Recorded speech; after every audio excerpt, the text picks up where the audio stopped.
My boyfriend's business partner bet him I'd cry when they served me eviction papers on Valentine's Day. They thought I was just another helpless woman who'd crumble when she lost everything. But while they were planning my humiliation over champagne, I was collecting their secrets. When those papers hit the table, I didn't break down. I smiled and handed them a red gift box that changed everything. Before we jump back in, tell us where you're tuning in from, and if this story touches you, make sure you're a subscriber, because tomorrow, I've saved something extra special for you. Tell us a duh. Turns out, the woman they underestimated had been playing a different game entirely, and I'd already won. Marcus Reed's business partner bet him I'd cry when they served me eviction papers on Valentine's Day. Women always break down when they lose their homes, Anthony laughed from the restaurant booth, twirling his champagne flute. Marcus smirked and raised his glass in agreement. Especially on Valentine's. Pure cruelty. I stood in the hallway outside the private dining room, frozen with a bottle of wine in my hands, listening to them plan my humiliation. But what they didn't know was that I'd been planning something too. When they slid those papers across the table 3 hours later, I signed them without a tear. Then I handed Marcus a red velvet gift box. The color drained from his face when he opened it. But this story didn't start on Valentine's Day. It started 18 months ago, when I thought I was entering a business partnership with the man I'd been dating for 2 years. Marcus Reed seemed like everything I'd been looking for. Successful real estate developer, charming, ambitious. He had this way of making you feel like you were part of something bigger, something important. I was Jessica Reynolds then, 28 years old, with a small but profitable interior design business I'd built from nothing. I specialized in staging homes for luxury sales, and that's how we met. He hired me to stage a penthouse he was flipping in downtown Portland. The chemistry was instant, professional admiration that bloomed into something deeper over late-night planning sessions and shared takeout dinners. "You have an eye for this," he told me one evening, standing in the living room I'd transformed with strategic lighting and carefully curated furniture. "You don't just decorate spaces, you create dreams." He kissed me that night, soft and sure, against the backdrop of city lights streaming through floor-to-ceiling windows. I felt like I was living in one of the fantasies I created for clients. 6 months later, he proposed a business partnership. "Imagine what we could build together," he said, his hands warm on my shoulders as we stood on the balcony of his apartment. "Your design genius, my development expertise. We could revolutionize luxury real estate in this city."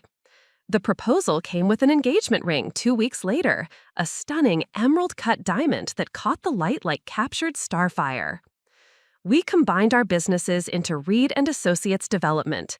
I moved into his penthouse apartment, a sleek glass tower that felt like living inside a jewelry box. Everything was chrome and marble and impossibly clean lines. It was beautiful, but it never quite felt like home. I told myself that was normal, adjusting to a new space, a new life, a new version of myself. The first red flag was so subtle I almost missed it.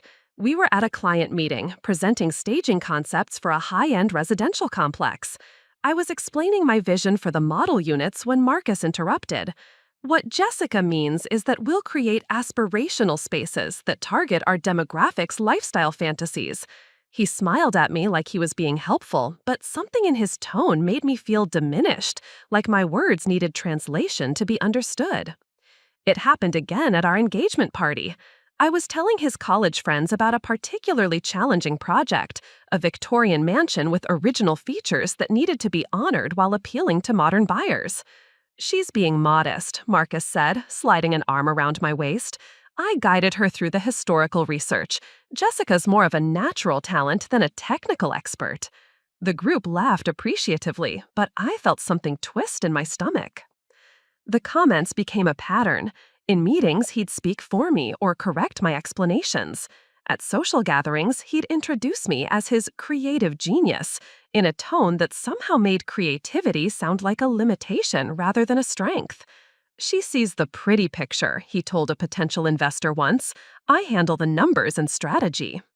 I started preparing more thoroughly for meetings, researching comparable sales and market trends, but he'd still find ways to position himself as the business mind while relegating me to the artistic role. I began to notice how he controlled the narrative of our success. Press coverage of our projects featured quotes primarily from him, with brief mentions of my innovative design concepts. Our website listed him as CEO and me as creative director, a title I'd never agreed to. When I brought it up, he kissed my forehead and said, "You don't want to deal with the business side anyway. That's not where your strengths lie." The penthouse, I gradually realized, was a cage disguised as a palace. Marcus owned it outright, and while I'd moved in all my furniture and personal belongings, my name was never added to any documents. I paid for groceries, utilities, and household expenses, but everything official remained in his name. "It's cleaner for tax purposes," he explained when I suggested we formalize our living arrangement. "Trust me on the financial stuff." My old apartment, a cozy loft in the arts district that I'd loved, had been sold when I moved in with him. The proceeds went into our joint business account, which Marcus managed. "You're too trusting," he'd say whenever I wanted to review financial statements. "That's why you need me to handle the money side." I started to feel unmoored, like I was floating in a beautiful glass box with no solid ground beneath my feet. The isolation was gradual, so subtle I barely noticed until it was complete. Business dinners replaced girls' nights with my friends. Networking events took precedence over family gatherings. When my college roommate Gemma Adams visited from Seattle, Marcus scheduled an urgent client meeting that required my presence. "She'll understand," he said. "Business comes first if we want to build something lasting." I started questioning my own judgment. When I disagreed with his design choices, he'd present market research that seemed to contradict my instincts. When I suggested alternative business strategies, he'd explain patiently why I was missing crucial factors. "You think with your heart," he'd say, not unkindly. "That's beautiful, but it's not always practical." I began to second-guess every opinion, every impulse, every creative instinct that had built my original business. The worst part was how reasonable it all sounded. Marcus never yelled, never called me names, never displayed obvious cruelty. He was attentive and affectionate, bringing me flowers after long days and planning romantic dinners at expensive restaurants. To the outside world, we were the perfect power couple. Him in his tailored suits and confident handshakes, me in designer dresses and carefully styled smiles.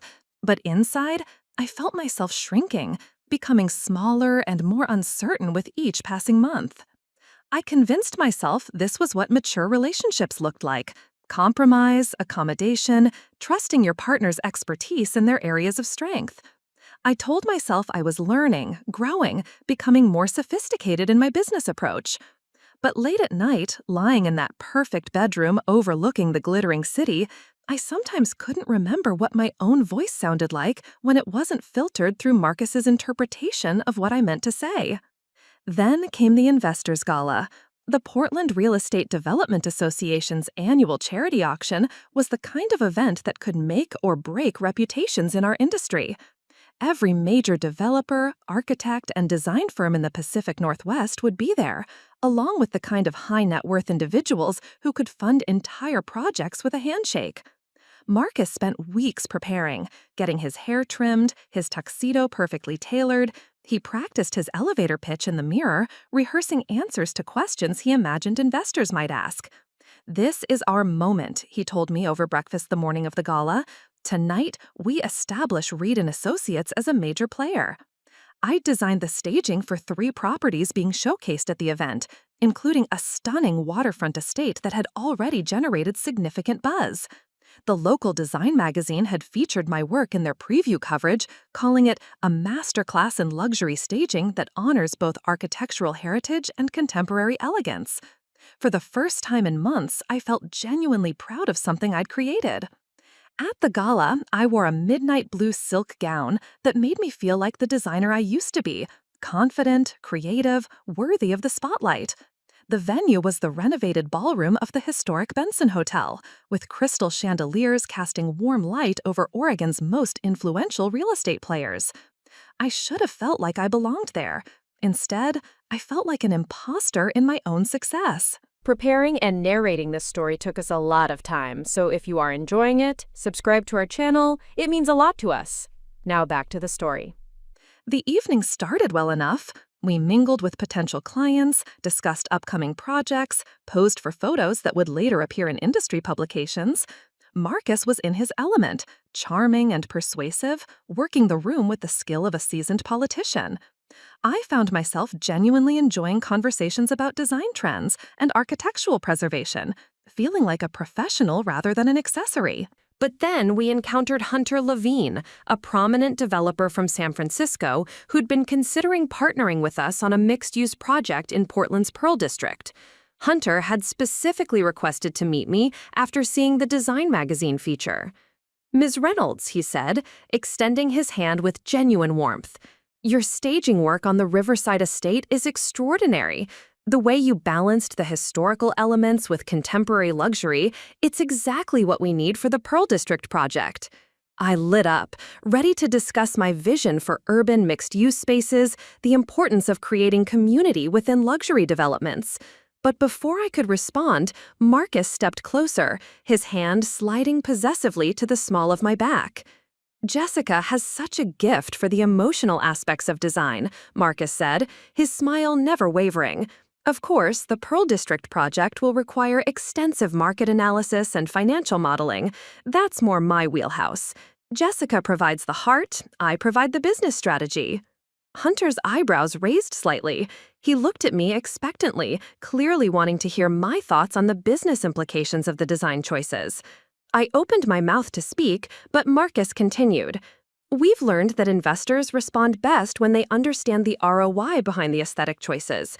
Jessica's incredible at creating beautiful spaces, but translating that into profit margins, well, that's where the partnership really works." Hunter's eyebrows raised slightly. He looked at me expectantly, clearly wanting to hear my thoughts on the business implications of the design choice. I opened my mouth to speak, but Marcus continued. "We've learned that investors respond best when they understand the ROI behind the aesthetic choices. Jessica's incredible at creating beautiful spaces, but translating that into profit margins, well, that's where the partnership really works." Something hot and sharp flashed through my chest. The dismissal wasn't new, but doing it in front of Hunter Levine, in front of the entire industry, felt like being publicly stripped of my professional identity. I stood there in my beautiful gown, feeling like a child being discussed by adults.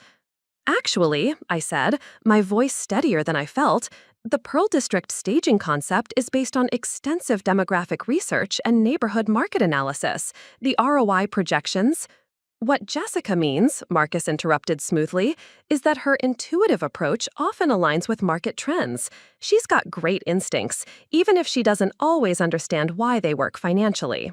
Hunter looked uncomfortable now, glancing between us as if sensing undercurrents he didn't want to navigate. "Well," he said carefully, "I'd love to see those market projections. Perhaps we could schedule a follow-up meeting to discuss the financial modeling in detail." "Of course," Marcus said. "I'll have my team put together a comprehensive presentation. Jessica can show you her design concepts, and I'll walk you through the business case." That's when I felt it, the final thread of my professional dignity snapping. In that moment, surrounded by the city's real estate elite, I realized that Marcus had systematically erased me from my own career. He'd reduced me to a pretty face who provided heart and intuition while he handled the real business of making money. After Hunter moved on to other conversations, I excused myself to the restroom. I stood in front of the ornate mirror, staring at my reflection, the carefully styled hair, the expensive makeup, the designer gown, and felt like I was looking at a stranger. When had I become this person? When had I stopped fighting for my own voice? I returned to find Marcus holding court with a group of investors, telling them about our upcoming projects while I stood silently at his side like an ornament. When someone asked about my design process, he answered for me. When another investor complimented the Riverside estate staging, Marcus accepted the praise and mentioned my contribution as an afterthought. But the breaking point came during the auction. One of the items was a week-long design consultation with Portland's rising star in luxury staging, meaning me. The auction host read from a description that highlighted my awards, my innovative approach, my growing reputation in the industry. For a moment, I felt a flicker of the recognition I'd been craving. Marcus leaned over and whispered in my ear, loud enough for nearby tables to hear, "Don't let it go to your head, babe. They're bidding on the Reed & Associates brand, not just you." He chuckled softly, kissing my temple like he was being affectionate rather than crushing. That's when I heard Anthony Jensen, Marcus's business partner, laugh from the next table. "She's lucky to have you keeping her grounded, man. Some of these creative types really lose perspective when they get a little attention." Marcus grinned and raised his champagne flute to Anthony. "Someone has to manage the talent, right?" I sat there in my beautiful gown, watching these two men toast to managing me like I was a resource to be controlled rather than a partner to be respected. The conversation continued around me, but I'd stopped listening. All I could hear was the sound of my own heartbeat and a small voice in my head whispering, "This isn't love. This isn't partnership. This is ownership." That night, after we returned to the penthouse, Marcus was euphoric. The gala had been a tremendous success for him. New connections made, potential deals discussed, his reputation solidified. He poured expensive scotch and talked excitedly about follow-up meetings and partnership opportunities. "Did you see how impressed everyone was with the company?" he said, loosening his bow tie. "Hunter Levine is definitely going to move forward with the Pearl District project. This could be the deal that takes us to the next level." I sat on the edge of the bed, still in my gown, staring out at the city lights. He wanted to talk to me about the design concepts. "And you'll get to do that," Marcus said, not looking up from his phone as he scrolled through the business cards he'd collected. "Once I've handled the financial negotiations and contract terms. You know how these things work, Jess. Business first, then creative implementation."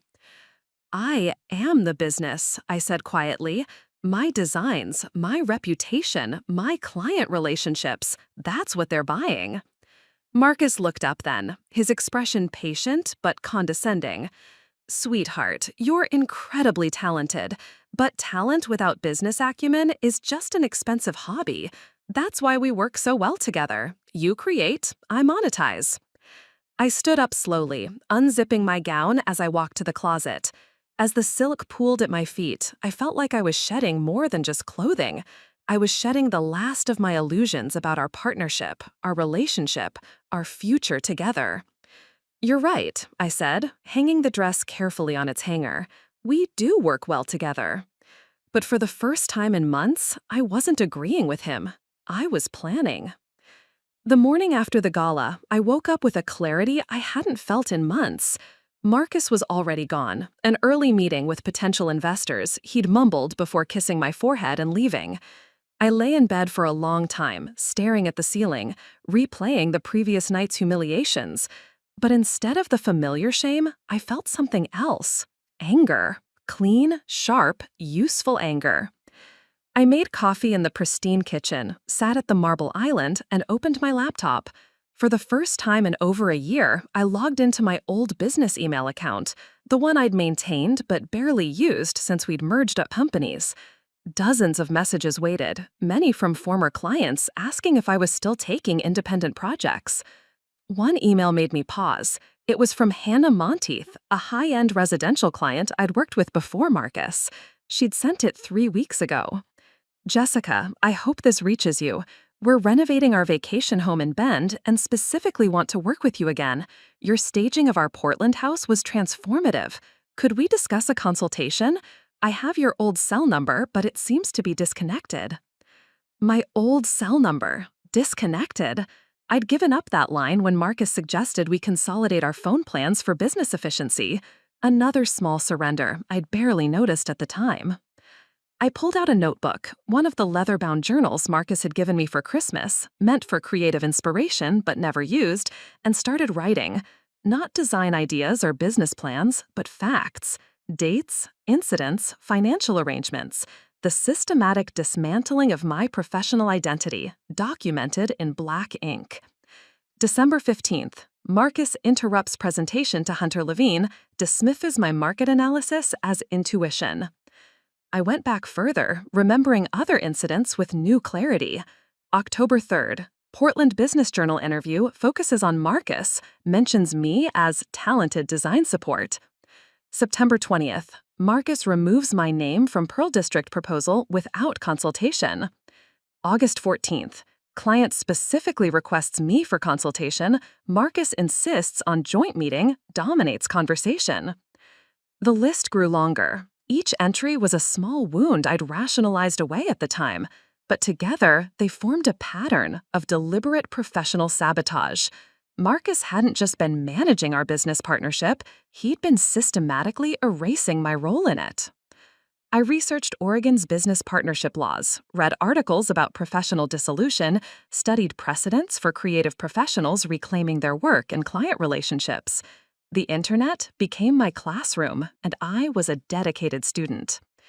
That afternoon, I did something I hadn't done in months. I called Gemma Adams, my college roommate in Seattle. Her familiar laugh on the other end of the line nearly made me cry. Jessica, my God, I was starting to think Marcus had you locked in a tower somewhere. How are you? I paused, unsure how to answer honestly. I think I need help. What kind of help? Are you okay? I found myself telling her everything. The gala humiliation, the systematic professional diminishment, the way I'd lost myself so completely I barely recognized my own voice anymore.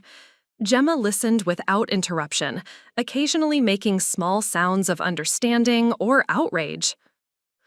Honey, she said when I finally finished, this isn't a relationship problem. This is a business takeover.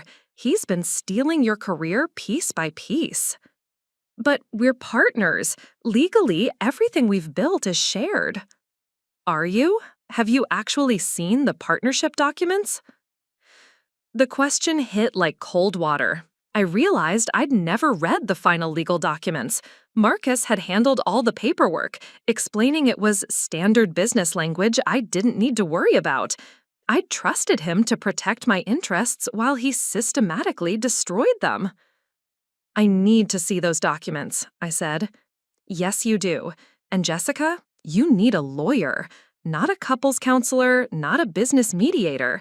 A lawyer who specializes in professional partnerships and intellectual property. That evening, while Marcus attended a networking dinner, I searched through his home office. The partnership documents were in a filing cabinet, in a folder labeled R&A Legal. As I read through the pages, my hands began to shake. The agreement was more one-sided than I'd ever imagined. Marcus was listed as the managing partner, with full authority over business decisions, client relationships, and financial distributions. My role was defined as creative consultant rather than equal partner. Most damning of all, there was a clause stating that all client relationships and intellectual property developed during the partnership belonged exclusively to Reed and Associates, which was legally Marcus's company, not ours. I'd signed away my career without realizing it. But as I read more carefully, I found something interesting. The agreement included a clause about pre-existing client relationships and intellectual property. Any clients I'd worked with before the partnership remained my professional property. The problem was proving which clients fell into that category, and Marcus controlled most of our client files. I photographed every page with my phone, then carefully returned the documents to their folder. That night, I created a new email account, jessicareynoldsdesign@gmail.com, and began reaching out to former clients, carefully wording my messages to sound like friendly check-ins rather than business solicitations. The responses surprised me. Client after client expressed frustration with Reed and Associates' current approach, missing the personal attention and creative vision they'd experienced working with me directly. Several mentioned feeling like they were dealing with a corporate entity rather than a creative partner. Sarah Chen, whose waterfront estate staging had been featured in the design magazine, was particularly direct. Honestly, Jessica, we've been disappointed since you stopped being our primary contact. The new team Marcus assigned doesn't understand our aesthetic at all. We were hoping to work with you again on our Mountain House project. I printed out these emails and added them to a growing file folder I kept hidden beneath my side of the mattress. Evidence of client loyalty, proof of my independent professional value, documentation of the systematic way Marcus had separated me from my own career.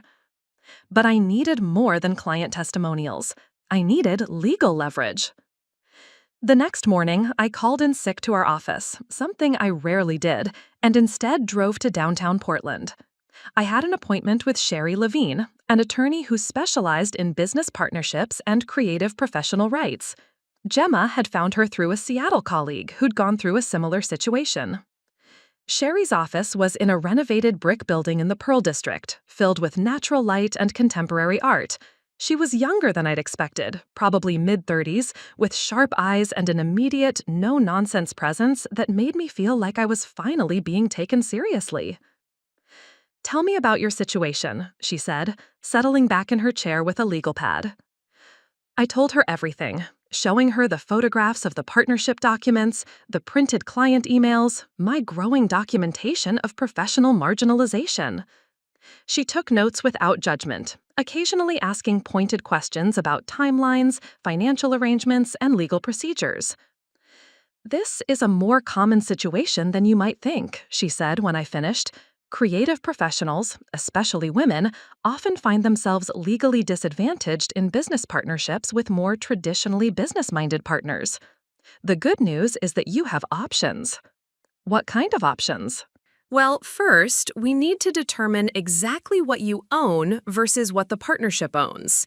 Your pre-existing client relationships are clearly yours, and we can make a strong case for intellectual property you developed independently. Second, we need to look at whether this partnership agreement was entered into under any form of duress or misrepresentation. He told me it was standard language, that I didn't need to worry about the legal details. That could be considered misrepresentation, especially if you can prove you weren't given adequate opportunity to review the terms with independent legal counsel. She leaned forward. "Jessica, I want you to understand something. This isn't just about dissolving a business partnership. Based on what you've told me, there's a pattern of professional suppression that might constitute economic abuse. We're not just talking about getting your business back, we're talking about getting your life back." For the first time in months, I felt something I'd almost forgotten: hope. Sherry Levine became my lifeline over the following weeks. We met twice a week, always during Marcus's regular business hours, when I could claim to be visiting design showrooms or meeting with vendors. She taught me to think like a strategist rather than a victim, to see legal remedies where I'd only seen personal failures. "The partnership agreement has weaknesses," she explained during our third meeting, spreading documents across her conference table. "Marcus may have legal control, but he's also legally obligated to act in the partnership's best interests. If we can prove he's been deliberately marginalizing you to consolidate power, we have grounds for both dissolution and damages." She'd researched Marcus's business history and found interesting patterns. Reed & Associates was his third company in 5 years. The previous 2 had involved creative partners who'd left abruptly, signing non-disclosure agreements and non-compete clauses. One had been an architect named David Chen, who'd started his own firm in Seattle after their partnership dissolved. The other was a marketing specialist who'd relocated to Denver. "He has a type," Cherie said. "Talented creatives who bring established client bases and innovative ideas. He partners with them long enough to absorb their contacts and intellectual property, then finds ways to marginalize them until they leave. Can we contact the others? Carefully. NDAs limit what they can say, but they might be willing to share general experiences about business practices. Sometimes patterns of behavior are relevant to current cases." But Cherie also emphasized that legal strategy was only part of the solution. You need to rebuild your independent professional identity, quietly, methodically, but definitively. The stronger your position outside this partnership, the better your negotiating stance when we're ready to act. I began working double lives. During the day, I maintained my role in Reed & Associates, attending meetings and managing projects with the same professional demeanor I'd always shown. But evenings and weekends became my real business hours. I rented a small office space in the Alberta Arts District under the name JR Design Consulting. It was nothing like the sleek Reed& Associates office, just a converted loft with exposed brick walls and large windows, but it felt like mine in a way the penthouse never had.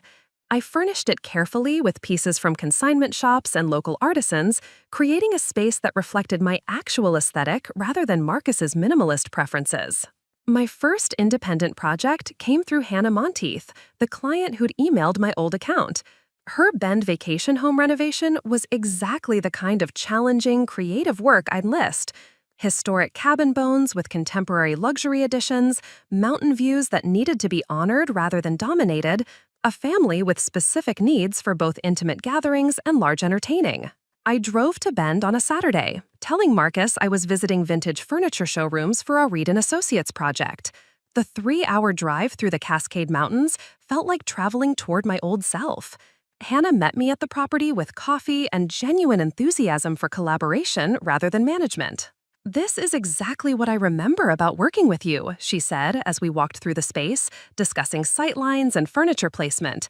"You see the potential in the architecture rather than trying to impose some generic luxury template." The consultation stretched into the afternoon. We talked about everything: design philosophy, the integration of indoor and outdoor living spaces, the way mountain light changed throughout the seasons. I found myself taking notes in my own handwriting rather than preparing talking points for Marcus to present to investors. Hannah's project led to others. Her friends in Ben's affluent community were renovating their own properties, and word spread about a designer who actually listened to what they wanted rather than telling them what they should want. Within a month, I had 3 active consultation projects and 2 more in development. I opened a business bank account using my maiden name and a federal tax ID number Sherry helped me obtain. Every payment from these independent clients went into this account, creating a financial foundation separate from the Reed & Associates empire Marcus controlled. But the most important alliance I built was with Matthew Adams, a freelance photographer who specialized in architectural and interior design work. I'd used his services occasionally for Reed & Associates projects, but Marcus always complained about the cost and pushed for cheaper alternatives. Matthew reached out to me directly after seeing some of my Bend project photos on social media. "I don't know what's happening with your Reed & Associates work," he said over coffee at a cafe in the Pearl District, "but your independent stuff is on a completely different level. You're designing like yourself again." He offered to document my independent projects in exchange for portfolio credit and the rights to use images for his own marketing. It was exactly the kind of mutually beneficial professional relationship I'd forgotten was possible: collaboration rather than control, shared success rather than zero-sum competition. Matthew's photographs revealed something I hadn't fully recognized. My independent work looked nothing like the Reed & Associates portfolio. Where Marcus pushed for trends and marketability, I'd been creating spaces that reflected genuine life and personality.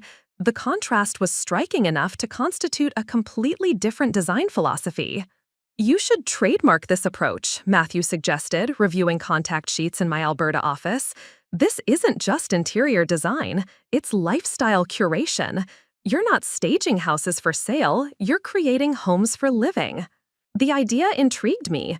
Jessica Reynolds Design hadn't just been a business name, it had been a brand philosophy Marcus had gradually absorbed and diluted. But what if I could reclaim and strengthen that brand identity? I worked with a graphic designer to create a new logo and visual identity for JR Design Consulting.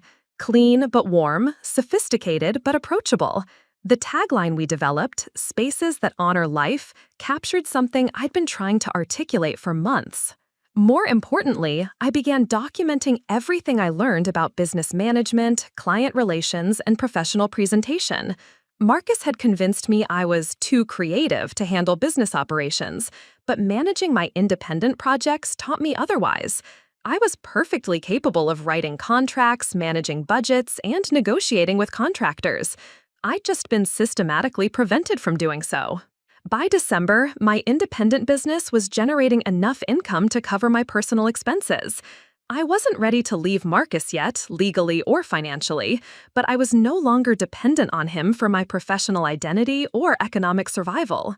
The most satisfying moment came when Hunter Levin called me directly, bypassing Reed and Associates entirely. "Jessica, I hope you don't mind me reaching out personally," he said. "I've been following your independent work through mutual contacts, and I'm wondering if you'd be interested in consulting on a project in San Francisco, luxury condominiums that need the kind of authentic lifestyle design you're known for." I scheduled the meeting for the following week, telling Marcus I had a dentist appointment. As I hung up the phone, I realized I was smiling in a way I hadn't in months. The student was ready to become the teacher, and Marcus had no idea what I'd been learning. The hardest part wasn't building my secret business. It was pretending to be the same diminished version of myself that Marcus expected to come home to each night. I became an actress playing the role of his supportive partner, and I discovered I was better at deception than I'd ever imagined. Every morning, I woke up next to him and performed gratitude. I asked his opinion on design choices I'd already finalized independently. I let him explain business concepts I now understood better than he did. I smiled when he corrected me in meetings, and nodded when he dismissed my suggestions as creative thinking that needs practical grounding. The penthouse became my stage, and I played my part flawlessly. I cooked his favorite meals while mentally calculating profit margins for my independent projects. I listened to his complaints about difficult clients, while knowing those same clients had been calling me directly, praising my work and requesting more of my time. I shared his bed while planning my professional independence with methodical precision. The key was appearing busy with Reed and Associates work while actually managing two separate careers.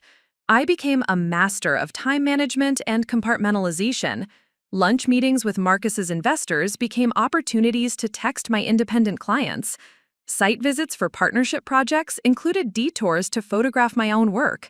Evening design research at showrooms transformed into client consultations for JR Design. I started carrying two phones, my official Reed & Associates line that Marcus occasionally monitored, and a personal device for my independent business. I learned to switch between them seamlessly, answering Marcus's calls with practiced deference while scheduling lucrative consultations on my hidden line minutes later. The documentation became obsessive but crucial. I photographed every Reed & Associates contract, every client communication, every financial statement Marcus shared with me. I recorded conversations when Oregon's one-party consent laws allowed, capturing his casual dismissals of my contributions and his frequent claims of sole credit for collaborative work.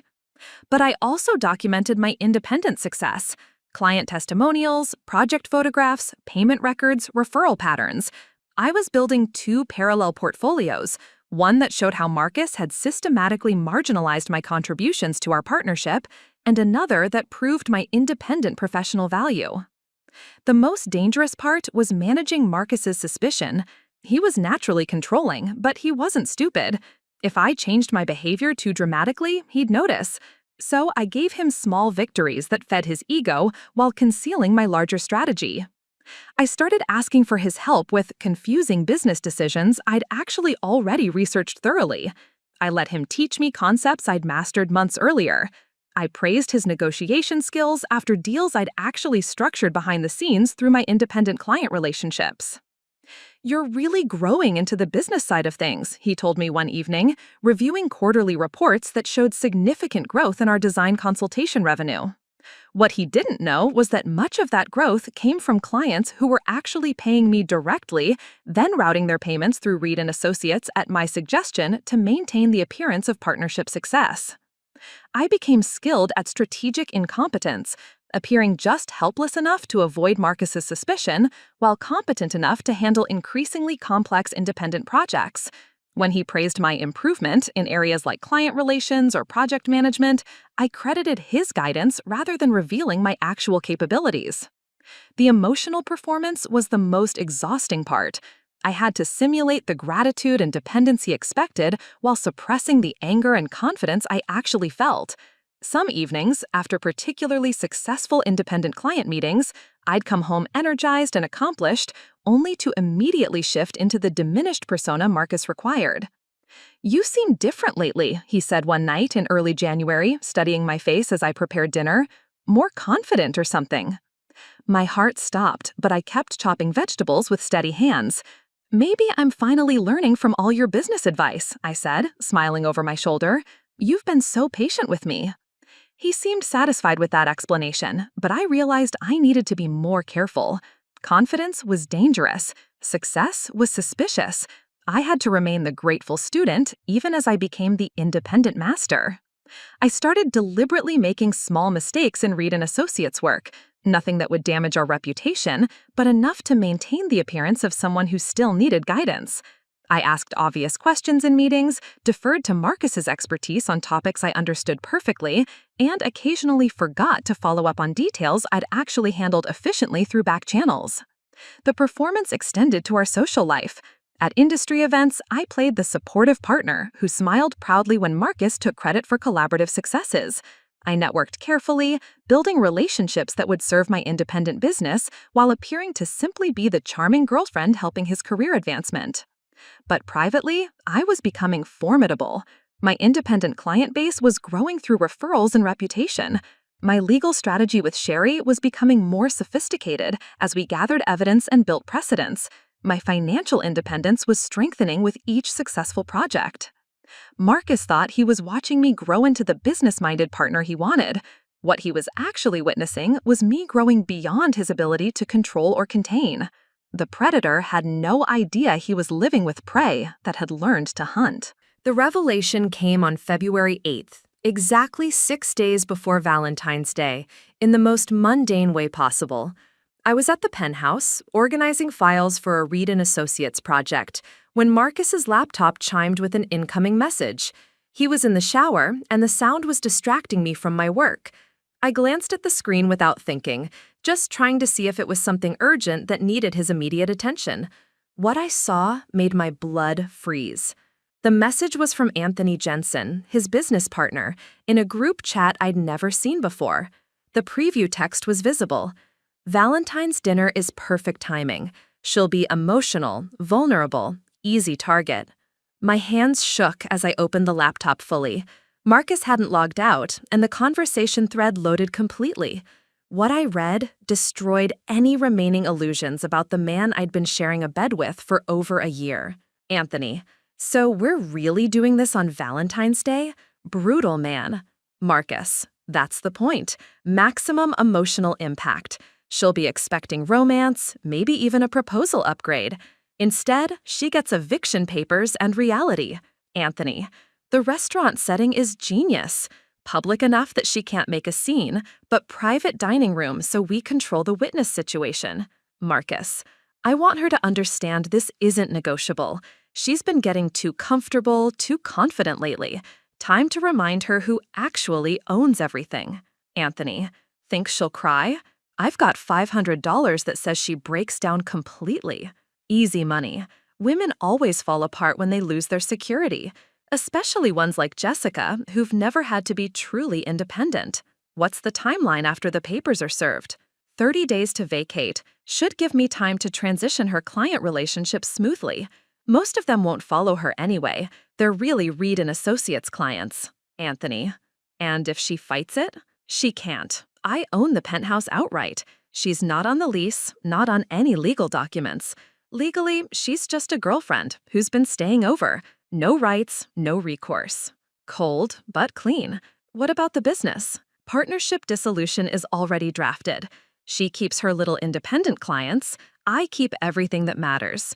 The Pearl District deal, the Riverside Estate connections, all the high-value relationships, those stay with Reed and Associates. She won't see it coming? Are you kidding? She still asks my permission to buy groceries. She's been playing house, thinking this is all permanent. Valentine's Day reality check will be perfect. I screenshotted every message, my hands trembling so violently I could barely manage the keyboard commands. There were dozens of exchanges, dating back weeks. They'd been planning this elaborate humiliation like a military operation, timing it for maximum emotional damage.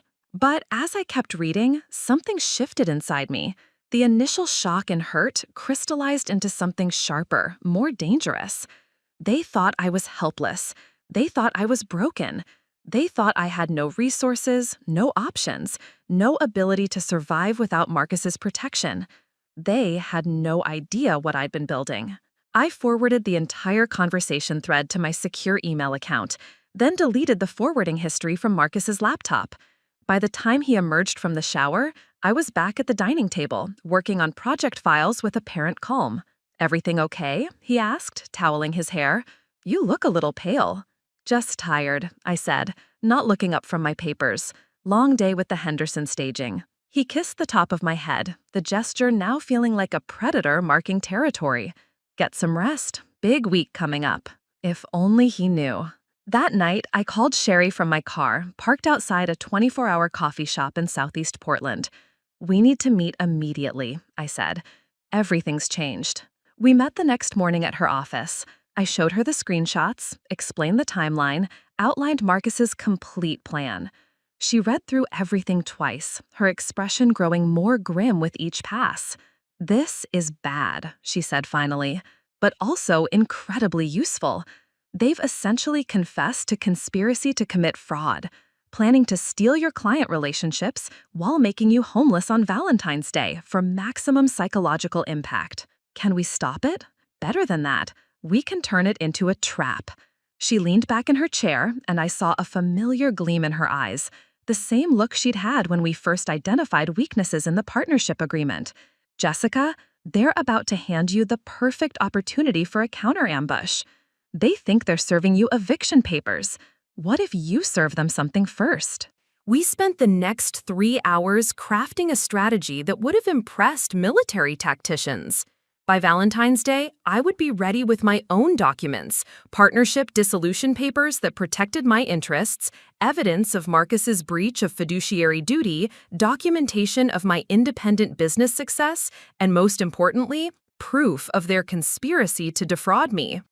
"The beauty of this," Cherie explained, "is that they've chosen the perfect setting for a public confrontation. Restaurant, witnesses, formal atmosphere. They want to humiliate you publicly? Let's give them a public humiliation they'll never forget." As I drove home to the penthouse that night, I felt something I hadn't experienced in years: the thrill of holding all the cards while my opponents planned a game they thought they'd already won. Valentine's Day was going to be memorable, all right, just not the way Marcus and Anthony expected. The next 5 days were a masterpiece of tactical preparation disguised as romantic anticipation. Marcus, believing he was orchestrating my downfall, played the role of the attentive boyfriend with almost comical dedication. He made dinner reservations at Canlis, one of Portland's most exclusive restaurants, for Valentine's evening. He bought me flowers, suggested I wear something special, and even hinted at a life-changing surprise he had planned. I played my part perfectly, responding with the breathless excitement he expected from a woman anticipating a marriage proposal. I bought a new dress, deep red silk that would photograph beautifully in the restaurant's ambient lighting. I made an appointment at the salon, got my nails done, and spent the week glowing with anticipation that had nothing to do with romance and everything to do with revenge. Meanwhile, Cherie and I finalized our counter-strategy with military precision. She'd prepared a comprehensive legal package that would destroy Marcus's position before he could even open his mouth. Partnership dissolution papers that protected my interests and exposed his breach of fiduciary duty, documentation of his systematic theft of my client relationships, evidence of the conspiracy Anthony and he had planned through their text messages. But the centerpiece of our strategy was something Marcus would never see coming: a formal complaint filed with the Oregon State Bar against the attorney who drafted our original partnership agreement. Cherie had discovered that the lawyer was Marcus's college roommate, and our investigation revealed he'd failed to advise me of my rights or suggest independent counsel, a clear violation of legal ethics when drafting documents between parties in a personal relationship. "This invalidates the entire partnership agreement," Cherie explained during our final strategy session. "When we can prove legal malpractice in the document creation, everything Marcus thinks he owns reverts to joint property subject to equitable distribution." We'd also prepared evidence packages for key witnesses. Hunter Levine would receive documentation showing that I was the primary creative force behind all the projects he'd praised. Hannah Monteith and my other independent clients would get letters explaining that I was available for direct consultation outside any partnership restrictions. The Portland Business Journal would receive an exclusive about a rising female entrepreneur breaking free from an exploitative business relationship. The restaurant choice was actually perfect for our purposes. Canlis was formal enough to discourage dramatic outbursts, but intimate enough that every conversation could be clearly heard by nearby tables. The private dining room Marcus had reserved would create the illusion of privacy while actually ensuring that the waitstaff would witness everything. I spent Valentine's morning at Matthew Adams's photography studio having professional headshots taken for the relaunch of Jessica Reynolds' design. The photos captured something I hadn't seen in my face for months: confidence, determination, the look of a woman who knew her own worth. These images would anchor the press release we'd prepared for the following day. "You look dangerous," Matthew said, reviewing the shots on his camera, "like someone who's about to change the rules of the game." "I am," I replied, and meant it completely. That afternoon, I received final confirmations from our key allies. Gemma Adams had flown in from Seattle and was stationed at a hotel downtown, ready to provide emotional support and document everything for potential legal proceedings. My independent clients had been quietly notified about potential disruption to Reed & Associates, but assured that their projects with me personally would continue uninterrupted. The Portland Business Journal would receive an exclusive about a rising female entrepreneur breaking free from an exploitative business relationship. The restaurant choice was actually perfect for our purposes. Canlis was formal enough to discourage dramatic outbursts, but intimate enough that every conversation could be clearly heard by nearby tables. The private dining room Marcus had reserved would create the illusion of privacy while actually ensuring that the waitstaff would witness everything.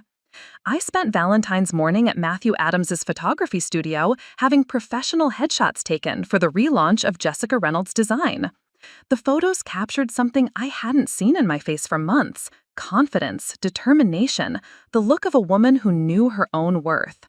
These images would anchor the press release we'd prepared for the following day. "You look dangerous," Matthew said, reviewing the shots on his camera, "like someone who's about to change the rules of the game." "I am," I replied, and meant it completely. That afternoon, I received final confirmations from our key allies.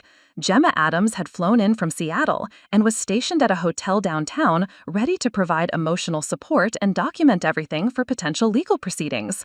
My independent clients had been quietly notified about potential disruption to Reed & Associates, but assured that their projects with me personally would continue uninterrupted. Most importantly, Sherry had positioned herself at Canlis for the evening, dining alone at the bar with a clear view of our private room.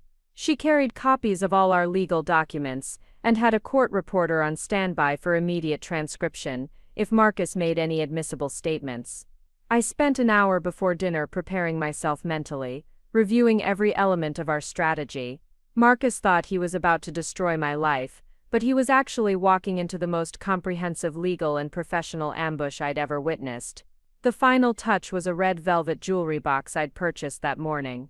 Inside, instead of the ring Marcus probably expected me to hope for, I'd placed a flash drive containing every piece of evidence we'd gathered about his systematic professional sabotage and personal betrayal. The symbolic poetry of it was almost too perfect. He expected tears and devastation, but I was bringing documentation and justice. As I applied my makeup that evening, I caught my reflection in the bathroom mirror. The woman looking back at me wasn't the diminished, uncertain person who'd been sharing Marcus's bed for the past year. She was someone harder, smarter, more dangerous. Someone who'd learned to plan in silence and strike without warning.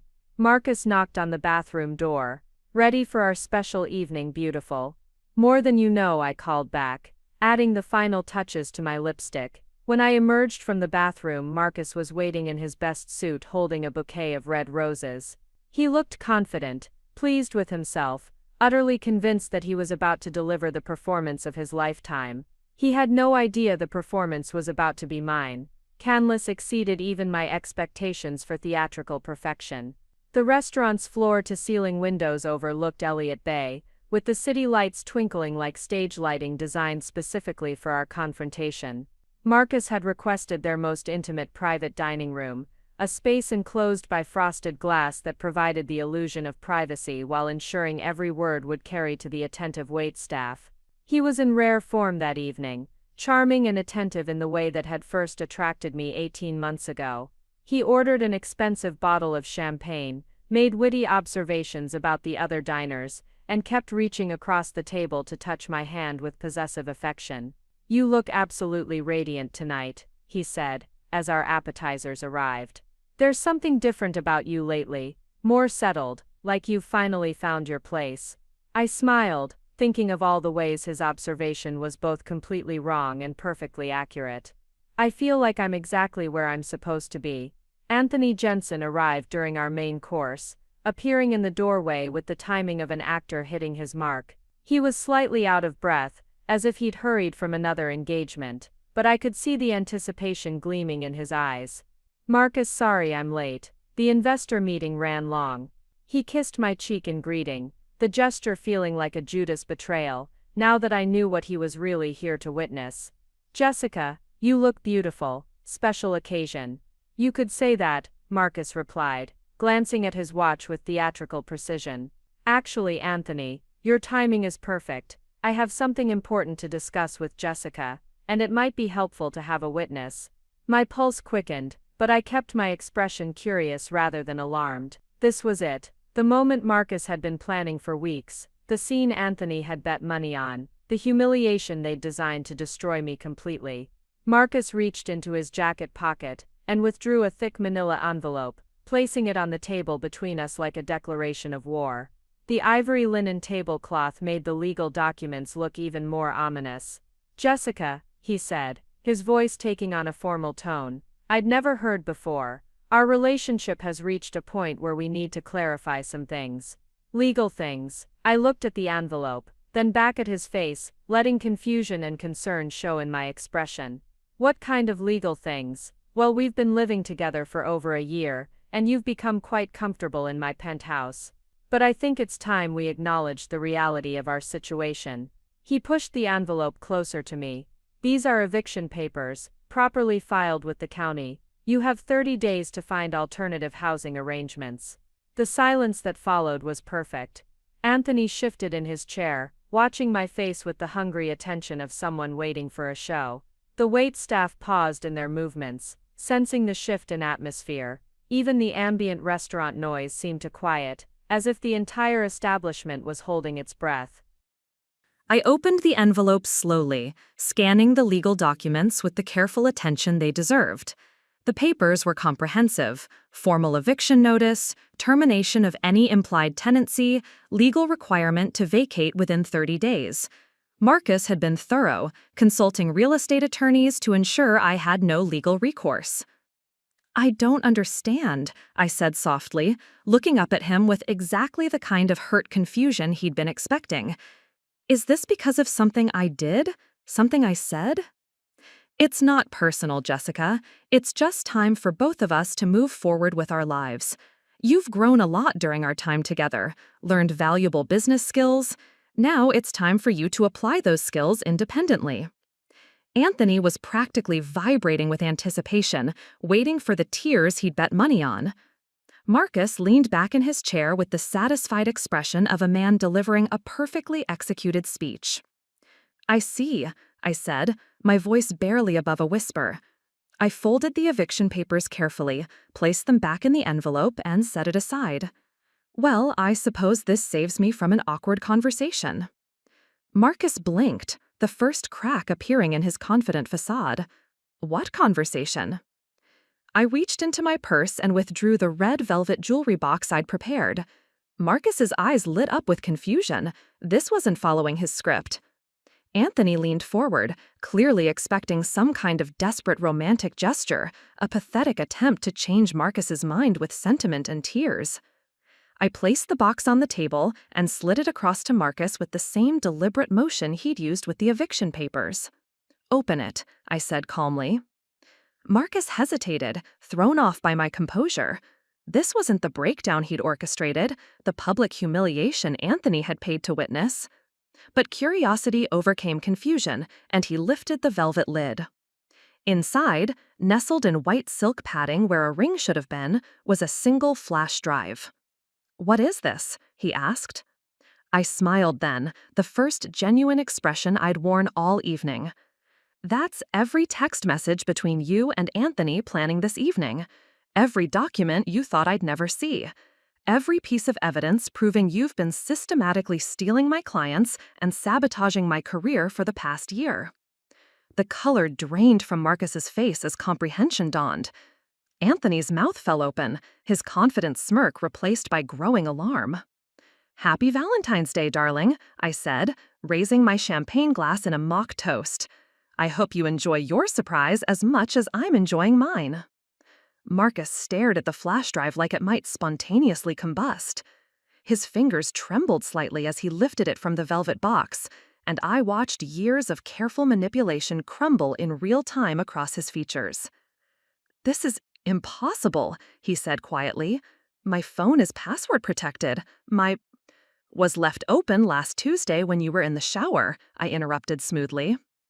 "Did you know that group chat with Anthony auto-syncs across all your devices? Very convenient for someone who knows where to look." Anthony had gone completely pale, his earlier smugness replaced by the dawning horror of a man realizing he'd walked into an ambush. "Marcus, what is she talking about? What's on that drive?" I pulled out my own phone and began reading from screenshots I'd saved. February 8th, 10:47 p.m. Anthony Jensen to Marcus Reed. "Think she'll cry? I've got $500 that says she breaks down completely." Marcus Reed responds, "Easy money. Women always fall apart when they lose their security." Marcus lunged across the table, trying to grab my phone, but I was ready for him. I leaned back calmly and continued reading. February 9th, 2:15 p.m. Marcus Reed. "She still asks my permission to buy groceries. She's been playing house, thinking this is all permanent. Valentine's Day reality check will be perfect." "Stop," Marcus hissed, glancing around at the other tables. Several diners had turned to watch our exchange, drawn by his sudden movement and raised voice. "Oh, but we're just getting to the good part," I said, scrolling through more messages. Anthony Jensen. "What about the business?" Marcus Reed. "Partnership dissolution is already drafted. She keeps her little independent clients. I keep everything that matters." I looked up at both of them, enjoying the way they seemed to be shrinking in their chairs. "Little independent clients, that's what you called them, Marcus. The clients who've generated over $200,000 in revenue in the past 6 months." Anthony choked on his wine. "200,000? Surprised? I've been busy while you two were planning my humiliation." I reached into my purse again and withdrew a leather portfolio, placing it on the table between us. "This contains documentation of every independent project I've completed, every client relationship I've maintained outside Reed & Associates, and every payment that's gone into my personal business account." Marcus opened the portfolio with shaking hands. Page after page of contracts, payment receipts, client testimonials, and professional correspondence. His face grew increasingly ashen as he realized the scope of what I'd been building while he thought I was dependent on his guidance. The Bend vacation homes, the San Francisco condominium consultations, the Seattle residential project that Hunter Levine personally requested. I enumerated each project like evidence in a trial. All documented, all profitable, all mine. "This is fraud," Marcus said desperately. "You were using Reed & Associates resources, our office space, our business connections." "Actually, no." I smiled sweetly and pulled out another document. Every independent project was completed using my private office space in the Alberta Arts District, which I've been renting under JR Design Consulting since October. Every client relationship was established through my pre-partnership contacts or direct referrals based on my individual reputation. Anthony was frantically typing on his phone, probably trying to calculate financial implications or contact their attorney. I almost felt sorry for him. Almost. But here's my favorite part. I continued, retrieving one final document from my purse.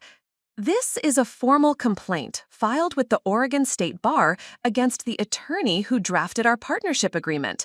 Seems he forgot to mention that lawyers have an ethical obligation to advise both parties in a business partnership to seek independent counsel, especially when those parties are in a romantic relationship. Marcus went completely still. What are you saying? I'm saying your college roommate committed legal malpractice when he drafted documents that systematically favored your interests while telling me I didn't need to worry about the boring legal language. When we can prove malpractice in the document creation, the entire partnership agreement becomes invalid. The silence stretched between us like a chasm. Around us, the restaurant continued its elegant evening service, but our little corner had become a war zone disguised as a romantic dinner. So here's what's going to happen, I said, my voice calm and businesslike. You're going to withdraw those eviction papers immediately. You're going to transfer my client files and intellectual property back to my name. And you're going to agree to a partnership dissolution that reflects the actual value each of us brought to Reed and Associates. And if we don't? Anthony asked, though his voice lacked any real challenge. I smiled and gestured toward the bar area, where Cherie Levine sat nursing a glass of wine with perfect sightlines to our table. Then my attorney files a formal lawsuit tomorrow morning for breach of fiduciary duty, conspiracy to commit fraud, and professional sabotage, along with copies of all your text messages being forwarded to the Portland Business Journal, the Real Estate Development Association, and every mutual client we've ever worked with. Marcus followed my gesture and spotted Cherie, recognition dawning in his eyes. You've been planning this. For months, I confirmed cheerfully. While you thought you were training an obedient business partner, I was actually learning how to destroy you professionally and personally. Turns out, I'm a very good student when I'm properly motivated. The waiter approached our table cautiously, clearly sensing the tension. Is everything all right here? Can I bring you anything else? I looked at Marcus and Anthony's stricken faces, then back at the waiter with a bright smile. Actually, I think we're ready for dessert and the check. These gentlemen have some very important phone calls to make tonight. Marcus was frantically scrolling through his phone, probably trying to contact his attorney or assess the damage to his business relationships, when I decided to deliver the final blow. The truth was, I'd been holding back my most devastating revelation, saving it for the moment when his defenses were completely down. Oh, and there's one more thing, I said casually, signaling the waiter for another glass of champagne. I should probably mention that Reed and Associates doesn't actually exist anymore. Both men froze. Anthony's fork clattered to his plate, and Marcus looked up from his phone with an expression of pure confusion. What do you mean it doesn't exist? Marcus demanded. I opened my purse once more and withdrew a single sheet of legal letterhead. This is a dissolution notice filed with the Oregon Secretary of State 3 days ago. As the creative partner whose intellectual property formed the foundation of our business, and given the evidence of systematic fraud in our partnership agreement, I exercised my legal right to dissolve the company immediately. You can't do that, Anthony said, his voice rising. You don't have the authority. Actually, I do. When Marcus tried to be clever by listing me as creative consultant instead of equal partner, he inadvertently created a different legal structure than he intended. Under Oregon law, if the creative intellectual property that forms the basis of a consulting business is fraudulently appropriated, the originator can reclaim their work and dissolve any business entity built on that foundation. Marcus grabbed the document from my hands, scanning it desperately. This is impossible, my lawyer said. Your lawyer is about to be disbarred for legal malpractice, I reminded him. Cherie Levine, however, is a specialist in creative professional rights and partnership law. She's been preparing this strategy for months. The implications were beginning to dawn on them. Without Reed and Associates as a legal entity, all the contracts, client relationships, and business assets they thought they controlled were now in legal limbo. The Pearl District project, Anthony whispered. Reverts to me, since the design concepts and client relationship originated from my independent work, I confirmed.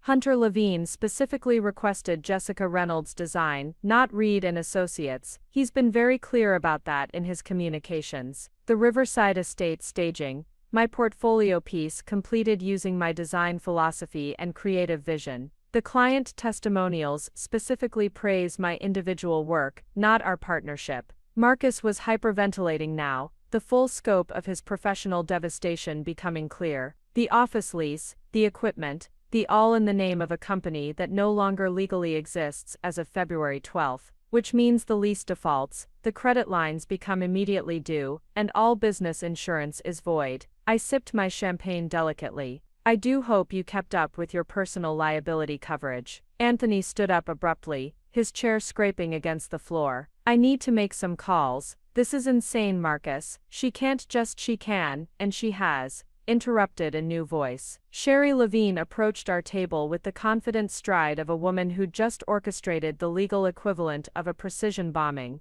Good evening, gentlemen. I trust Jessica has explained the situation clearly. Marcus looked at Sherry with the desperate expression of a drowning man seeing a lifeline. This has to be illegal. You can't just destroy someone's business overnight. I can when that business was built on fraud, theft of intellectual property and systematic professional sabotage, Sherry replied smoothly. She placed a thick folder on the table. This contains documented evidence of every illegal action you've taken over the past 18 months. Client poaching, intellectual property theft, breach of fiduciary duty, conspiracy to commit fraud, and emotional abuse designed to maintain economic control. Emotional abuse, Anthony scoffed. That's ridiculous. Is it? I pulled out my phone again and began reading. Marcus Reed, February 5th, she needs to understand her place in this relationship. Too much independence makes women difficult to manage. Anthony Jensen responds, maybe cut her allowance until she learns some gratitude. Anthony's face went white.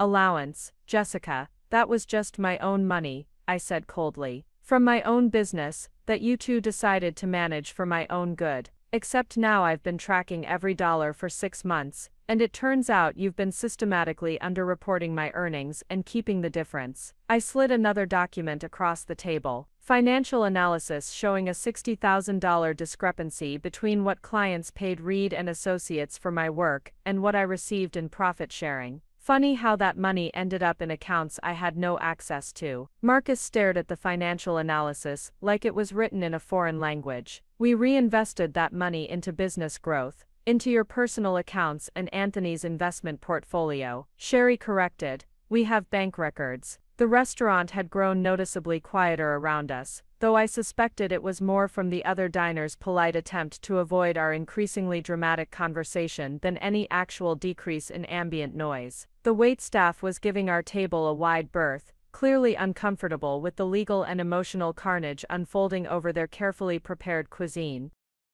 So here's where we stand, I said, leaning back in my chair with the satisfaction of a chess player announcing checkmate.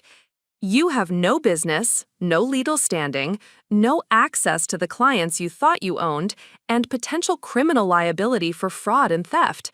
I, on the other hand, have an established independent business, documented client relationships, clean financial records, and enough evidence to destroy both of your professional reputations permanently. Anthony was frantically typing on his phone again. Marcus just sat in stunned silence, finally understanding that the woman he'd spent 18 months systematically diminishing had not only escaped his control, but had completely annihilated everything he thought he possessed. The question now, I continued, is whether we handle this privately or publicly. Your choice, gentlemen. The silence that followed my ultimatum was the kind that precedes an avalanche, heavy, charged, and full of impending collapse. Marcus sat frozen, his hands flat on the table, as if gripping it could somehow anchor him to the reality he was losing. Anthony had stopped typing and was staring at his phone screen like it might provide some magical solution to their predicament. Then Marcus did something I hadn't expected. He laughed. It started as a low chuckle, building into something that bordered on hysteria.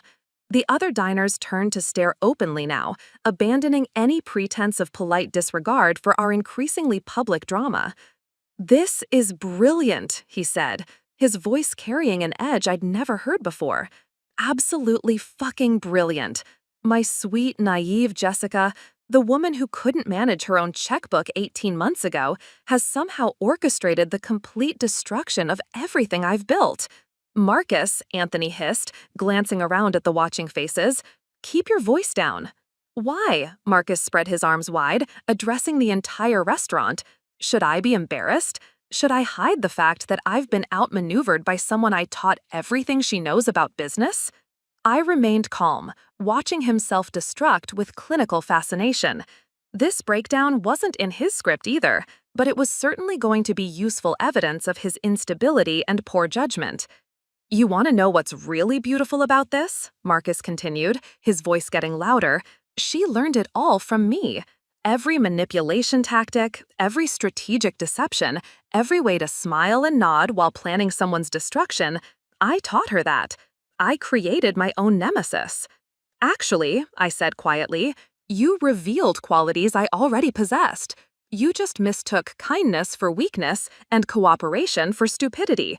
That's a common error among men who think intelligence only looks like aggression." Marcus turned to face me fully, and for the first time since I'd known him, I saw him clearly. Not the confident businessman, not the charming partner, but the small, insecure man underneath who needed to diminish others to feel powerful. "You think you've won," he said, "but you have no idea what you've just done to yourself. This industry is smaller than you think. Word gets around. Nobody will want to work with someone who destroys partnerships over hurt feelings." "Hurt feelings?" Sherry interjected smoothly. "Mr. Reed, we have documented evidence of systematic fraud, theft, and emotional abuse. This isn't about hurt feelings, it's about criminal behavior." "And as for industry reputation," I added, pulling out my phone one final time, "I think you'll find that narrative has already been managed." I showed him the screen where the Portland Business Journal's website displayed a featured article published just 20 minutes ago. "Rising designer breaks free from exploitative partnership. Jessica Reynolds launches independent practice after exposing systematic professional sabotage." Marcus grabbed my phone, reading frantically. The article, which Sherry and I had prepared in advance, painted a carefully documented picture of a talented creative professional who discovered and escaped from a fraudulent business relationship. It included quotes from my independent clients praising my work, testimonials about my professional integrity, and a brief mention of potential legal action against unnamed parties who attempted to appropriate creative intellectual property. "Hunter Levine gave a particularly lovely quote," I noted. "Something about being impressed by my business acumen and independent vision. He's already confirmed that the San Francisco project will proceed with Jessica Reynolds' design exclusively." Anthony finally found his voice. "You leaked this to the press before even giving us a chance to respond?" "I managed the narrative," I corrected, "the same way Marcus has been managing narratives about my work for 18 months.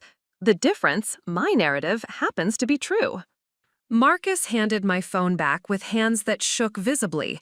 "You've made enemies tonight, Jessica. People who could have been valuable allies." "I've eliminated obstacles," I replied. "People who were actively sabotaging my career while pretending to support it. That's not losing allies, that's gaining clarity." The restaurant manager appeared at our table, his expression diplomatically professional but clearly strained. "I'm terribly sorry to interrupt, but other guests have expressed concern about the volume of your conversation. Perhaps we could arrange for a more private space." "That won't be necessary," I said, standing gracefully and placing my napkin on the table. "These gentlemen were just leaving." I gathered my purse and the legal documents, leaving the eviction papers Marcus had brought sitting in the middle of the table like abandoned garbage. Cherie stood as well, collecting her folder with the satisfaction of an attorney who'd just won a case without even reaching trial. "Gentlemen," Cherie said formally, "you have 48 hours to respond to our settlement proposal. After that, we file criminal charges and proceed with civil litigation. I'd suggest you spend tomorrow finding competent legal representation rather than trying to salvage business relationships that no longer exist. As we walked toward the restaurant's exit, I could hear Anthony's frantic voice behind us. "Marcus, we need to call someone. We need to fix this. We need—" But Marcus wasn't responding. When I glanced back, he was still sitting at the table, staring at the eviction papers he'd brought to destroy my life, finally understanding that he'd walked into a trap so perfectly constructed that his own arrogance had sprung it for him. The valet brought my car around, not the one Marcus had bought for me, but the one I'd purchased with my own money from my independent clients.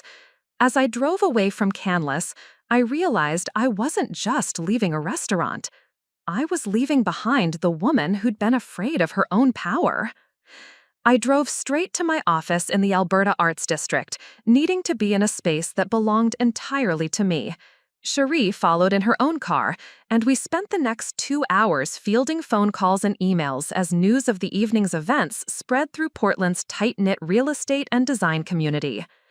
The first call came from Hunter Levine before we'd even settled into my office chairs. "Jessica, I just read the Business Journal article. I had no idea you were dealing with that kind of professional sabotage." His voice carried genuine concern mixed with business pragmatism. "I want you to know that our San Francisco project was always intended for you personally, not Reed and Associates. We'll be moving forward with Jessica Reynolds' design exclusively." Within an hour, 3 more clients had called with similar messages. The narrative Cherie and I had crafted was working perfectly. Instead of seeing me as a disruptive partner destroyer, industry contacts were recognizing me as a talented professional who'd escaped an exploitative situation.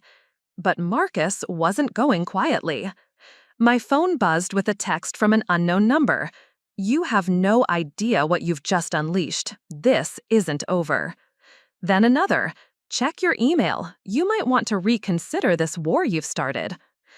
I opened my laptop to find a message from Marcus's personal account, sent to what appeared to be his entire professional contact list, including me. The subject line read, "Warning about Jessica Reynolds, unprofessional and litigious behavior." Cherie read over my shoulder as I scrolled through Marcus's desperate attempt at damage control. He portrayed himself as a supportive partner who'd invested in my career development, only to be betrayed by someone who'd used false accusations and legal intimidation to steal his business. He warned recipients to use caution when considering working with me, suggesting I was mentally unstable and prone to fabricating persecution narratives. "This is perfect," Cherie said, making notes on her legal pad. "Written defamation, sent to professional contacts, clearly intended to damage your reputation. He's just handed us additional grounds for litigation." But the email backfired spectacularly. Within 30 minutes, my phone was ringing with calls from recipients who were appalled by Marcus's unprofessional mass mailing. Several forwarded me their responses to him, defending my reputation and questioning his judgment in sending such a message. Hannah Monteith called from Bend. "Jessica, I just received the most bizarre email from Marcus Reed trying to warn me away from working with you. After everything you've done for our properties, his message just made him look unhinged. Are you okay?" The Portland design community, it turned out, had been watching Marcus's behavior for years. Other creative professionals began reaching out with their own stories. Architects who'd felt marginalized in meetings with him, contractors who'd been blamed for his project management failures, even other designers who'd noticed how he spoke about and to me at industry events. Matthew Adams called to tell me he'd received 3 new client referrals in the past hour from people who'd seen Marcus's email and wanted to work with photographers who supported ethical business practices. "This guy really doesn't understand how small this community is, does he?" Matthew laughed. "Half the people on his contact list have been wanting someone to stand up to his bullying for years." By midnight, the immediate professional fallout was clear. Marcus had destroyed his own reputation while inadvertently establishing me as a principled professional who'd taken a stand against exploitation. His attempt at character assassination had become my career rehabilitation. But the personal consequences were just beginning. I returned to the penthouse at 1 a.m. to find Marcus waiting in the living room, still dressed in his dinner clothes but disheveled, with an empty whiskey glass in his hand and several legal documents spread across the coffee table. "We need to talk," he said without looking up. I set my purse down carefully, maintaining the calm composure that had served me so well all evening. "About what?" "About fixing this before it gets worse for both of us." He finally met my eyes, and I saw something I'd never seen in them before: fear. "My lawyer says your dissolution filing has legal merit. If we can't reach a settlement, this goes to court, and everything becomes public record." "Yes, that's generally how litigation works." "Jessica, please." He stood up, and I noticed his hands were shaking slightly. "We can work this out privately. You can have your independent clients, keep whatever money you think you're owed, but don't destroy everything we built together out of spite." Spite? I walked to the floor-to-ceiling windows, looking out at the city lights that had once made me feel like I was living in a dream. "Marcus, this isn't spite. This is justice." "You're going to lose too," he said desperately. "When this gets ugly, and it will get ugly, your reputation will suffer. Clients don't want to work with people involved in messy legal battles." I turned back to face him, and in that moment, I realized something profound had shifted. He no longer looked powerful or intimidating. He looked like exactly what he'd always been: a small man who needed to control others to feel significant. "You're right about one thing," I said quietly. "This will get ugly, but only for the person who's been committing fraud for 18 months. I walked toward the bedroom, then paused at the doorway. "I'll be packed and gone by morning. Not because you're evicting me, but because I choose to leave. There's a difference, Marcus, though I don't expect you to understand it." As I closed the bedroom door behind me, I heard the whiskey glass shatter against the wall. By sunrise, I was gone. I'd packed only what belonged to me: clothes, personal items, and the laptop containing my independent business files. Everything else, from the expensive furniture to the designer kitchen appliances, stayed in the penthouse. None of it had ever really been mine anyway, and I no longer wanted to own anything that carried the weight of his manipulation. Gemma was waiting in the lobby with coffee and her rental car, having extended her Seattle trip to help with my transition. She took one look at my face and wrapped me in the kind of hug that only someone who'd known you since college could give. "How do you feel?" she asked as we loaded my belongings into her trunk. "Free," I said, and meant it completely. My temporary residence was a furnished apartment in the Pearl District, ironic considering it was the same neighborhood where Marcus and I had planned our biggest project together. But the space felt like mine, in a way the penthouse never had. Small but filled with natural light, with a view of the Willamette River and enough room for a proper home office. The first week was a whirlwind of practical arrangements. Sherry helped me navigate the legal requirements for my business transition while fielding increasingly desperate settlement offers from Marcus's new attorney. I opened new bank accounts, established credit lines under my own name, and set up proper business insurance for Jessica Reynolds Design. But the most satisfying part was watching my client base expand exponentially. Hunter Levine's San Francisco project became my anchor client, a 6-month consultation worth more than I'd earned in my best quarter with Reed & Associates. The publicity from the Business Journal article brought inquiries from Seattle, Denver, and even Los Angeles, designers and developers who wanted to work with someone they saw as innovative and ethically principled. Hannah Monteith became my unofficial referral coordinator, recommending me to friends throughout the Pacific Northwest luxury market. "Jessica has integrity," she told people. "In this industry, that's rarer than you'd think." Matthew Adams and I formalized our professional partnership, creating a comprehensive service package that combined his architectural photography with my staging and design consultation. We were booked solid within 3 weeks. The most unexpected support came from Skylar Jensen, a prominent female developer I'd met briefly at industry events but never worked with directly. She called me on a Thursday morning with a proposition that would change everything. "I've been watching what happened with Marcus Reed," she said without preamble, "and I've been looking for a design partner who understands that luxury isn't about intimidating clients into accepting generic elegance. I have 7 residential projects launching this year that need someone with your vision." The contract she offered was worth more than my entire Reed and Associates income for the previous year, with creative control provisions that protected my intellectual property and recognized me as an equal partner rather than a creative consultant. "Why me?" I asked during our first meeting at her downtown office. "Because you proved you won't compromise your integrity for financial security," Skylar replied. "That's exactly the kind of partner I need for long-term success." But rebuilding wasn't just about professional relationships.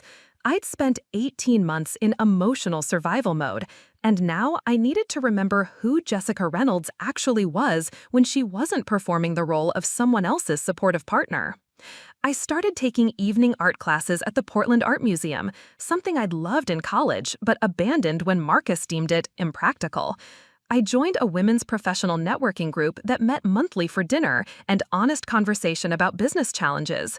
I even bought a bicycle and started riding along the Willamette River path on weekends, rediscovering the simple pleasure of movement and fresh air. The most profound change was in my living space. For the first time in years, I could choose everything, from the coffee I drank in the morning to the music I played while working to the color of my bedroom walls. I painted them sage green, a shade Marcus had once dismissed as too aggressive for a woman's bedroom. Now, waking up surrounded by that strong, earthy color felt like a daily reminder of my own strength. 3 weeks after leaving the penthouse, I received an unexpected visitor.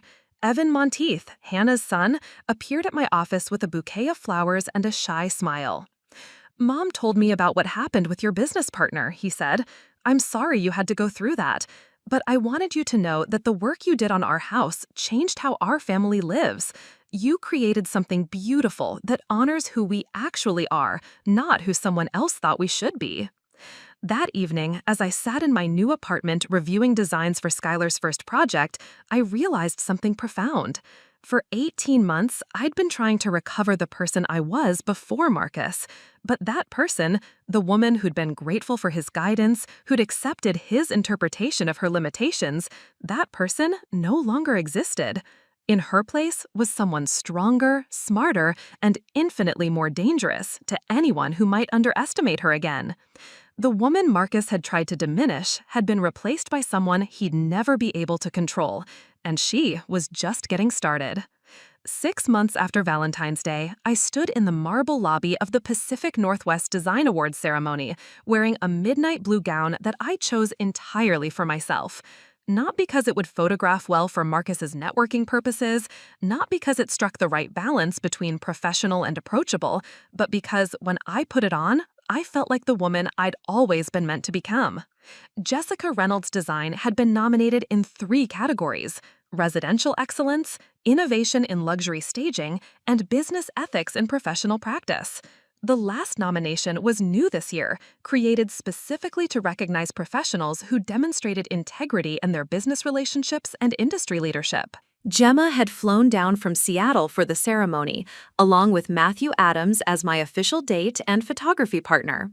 Skylar Jensen was presenting one of the awards, and Hannah Monteith had driven up from Bend with her entire family to support me. For the first time in years, I was surrounded by people who celebrated my success instead of managing it.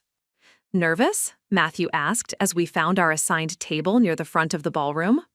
"Excited," I corrected, and realized it was completely true. Win or lose, I was here representing work that belonged entirely to me, clients who trusted my vision, and a business built on mutual respect rather than manipulation. The Residential Excellence Award went to a Seattle firm whose work I genuinely admired. I applauded enthusiastically, feeling none of the competitive resentment that might have poisoned such moments in my previous life. Success wasn't a zero-sum game when you weren't constantly fighting to prove your worth to someone determined to diminish it. But when Skylar Jensen took the stage to announce the Innovation in Luxury Staging Award, my heart rate quickened. "This year's winner revolutionized how we think about luxury residential spaces," Skylar began, her voice carrying clearly through the ballroom's excellent acoustics. "Instead of imposing generic elegance, she creates environments that honor both architectural integrity and authentic family life. Her work proves that true luxury isn't about intimidation, it's about inspiration. She opened the envelope with theatrical flair. The award goes to Jessica Reynolds Design for the Riverside Estate Project and the Cascade Mountain Residence series. The ballroom erupted in applause as I made my way to the stage, my legs surprisingly steady despite the surreal nature of the moment. 6 months ago, Marcus had been claiming credit for the Riverside Estate staging. Now I was being recognized for the very work he'd dismissed as creative thinking that needs practical grounding. At the podium, looking out at hundreds of industry professionals, I felt a moment of genuine gratitude for everything that had led to this moment, including the painful lessons that had taught me to value my own voice. When I started my independent practice, I said, my voice carrying clearly through the microphone, someone told me that creativity without business acumen was just an expensive hobby. Tonight, I want to thank everyone who proved that creativity combined with integrity isn't a hobby, it's a superpower. The applause was warm and sustained, but what moved me most were the faces in the audience. Industry professionals I'd worked with, clients who'd become genuine supporters, competitors who respected my approach rather than fearing it. This was what professional community looked like when it wasn't filtered through someone else's insecurities. After the ceremony, the networking reception became a celebration rather than an ordeal. Client after client approached me with congratulations and referral opportunities. Other designers wanted to discuss collaboration rather than competition. I found myself in genuine conversations about creative philosophy and business ethics instead of performing scripted charm for Marcus's strategic purposes. The most satisfying moment came when I spotted Anthony Jensen across the ballroom, nursing a drink at the bar and watching my reception with obvious discomfort. He'd apparently survived the Reed & Associates dissolution, but barely. Word in the industry was that he'd been forced to take a junior partnership with the Vancouver firm, his reputation damaged by association with Marcus's unprofessional behavior. He caught my eye and raised his glass, in what might have been a gesture of congratulation or concession. I smiled back with genuine warmth, not because I'd forgiven him, but because his opinion no longer had any power over my sense of worth. But Marcus himself was notably absent. According to industry gossip, he'd relocated to Phoenix after the legal settlement, supposedly to explore new markets, but more likely to escape the professional reputation he'd destroyed in Portland. His departure had been quiet, almost furtive, nothing like the confident businessman who'd once dominated these same networking events. That night, back in my Pearl District apartment, I placed the award on my mantelpiece next to a framed photograph of my team celebrating our latest project completion. The image showed me laughing with Matthew, Skylar, and 2 junior designers I'd recently hired, all of us covered in dust from a construction site walkthrough, all of us clearly energized by collaborative creative work. Looking at that photograph, I realized I'd built something Marcus could never have understood or appreciated, a business based on mutual respect, shared success, and the revolutionary idea that making other people feel powerful made you more powerful, not less. The woman who'd once asked permission to buy groceries was now creating opportunities for other people to flourish, and that transformation felt like the most beautiful design I'd ever created. 1 year later, on Valentine's Day, I found myself back at Canlis, but this time, everything was different. I was hosting a dinner for my team and key clients, celebrating the first anniversary of Jessica Reynolds Design and the completion of our largest project to date, a sustainable luxury development in the Columbia River Gorge that had garnered national attention for its innovative approach to environmental design. The same private dining room where Marcus had planned my humiliation now buzzed with genuine warmth and laughter. Skylar Jensen was there with her husband, discussing our next collaborative project. Hannah and Evan Monteith had driven up from Bend to celebrate. Matthew Adams was showing architectural photography prints to potential new clients. My 2 junior designers, both talented women I'd mentored through their first major projects, were deep in conversation with a developer from San Francisco about sustainable staging practices. "Hard to believe it's only been a year," Gemma said, settling into the chair beside me with a glass of champagne. Feels like a lifetime, I replied, watching my team interact with the easy camaraderie of people who genuinely respected each other's contributions. The waiter approached our table, the same young man who'd served Marcus and me that devastating Valentine's evening. He recognized me immediately, his eyes widening with something that looked like admiration. "Miss Reynolds, it's wonderful to see you again. I remember you from last year." He paused, then added quietly, "I hope you don't mind me saying, but you look completely different. Happier." "Thank you," I said, touched by his observation. "I feel completely different." As he moved away to take drink orders, I reflected on just how true that was. The woman who'd sat in the same room 12 months ago, signing eviction papers with trembling hands, bore little resemblance to the person I'd become. That woman had been afraid of her own power, convinced she needed someone else's permission to succeed. This woman owned her success entirely. During dessert, Skylar stood to make a toast. "To Jessica Reynolds, who proved that the best revenge isn't getting even, it's becoming so successful that your enemies become irrelevant." As glasses clinked around the table, I thought about Marcus, probably sitting in some Phoenix restaurant at this very moment, unaware that the woman he'd tried to destroy was being celebrated in the exact spot he'd chosen for her humiliation. But the most profound realization wasn't about him at all. It was about me. I'd spent years believing that love meant making yourself smaller to fit someone else's vision of who you should be. Now I understood that real love, whether professional, platonic, or romantic, meant being valued for exactly who you were, not who you might become with proper management. The woman Marcus had bet would cry when she lost everything had instead discovered that she'd never needed him to be everything she was meant to be. That night, as I walked through the Pearl District to my apartment, I passed a homeless woman sitting in a doorway. I stopped and handed her the business card a potential client had given me earlier, along with a $20 bill. "Why?" she asked, looking at the card with confusion. I smiled, thinking of all the ways life can change in a single year when you stopped accepting other people's definitions of your limitations. Because everyone deserves a chance to prove what they're really capable of. The card was for a women's shelter that provided job training and business development programs. Sometimes, the most beautiful designs are the ones that help other people rebuild their lives.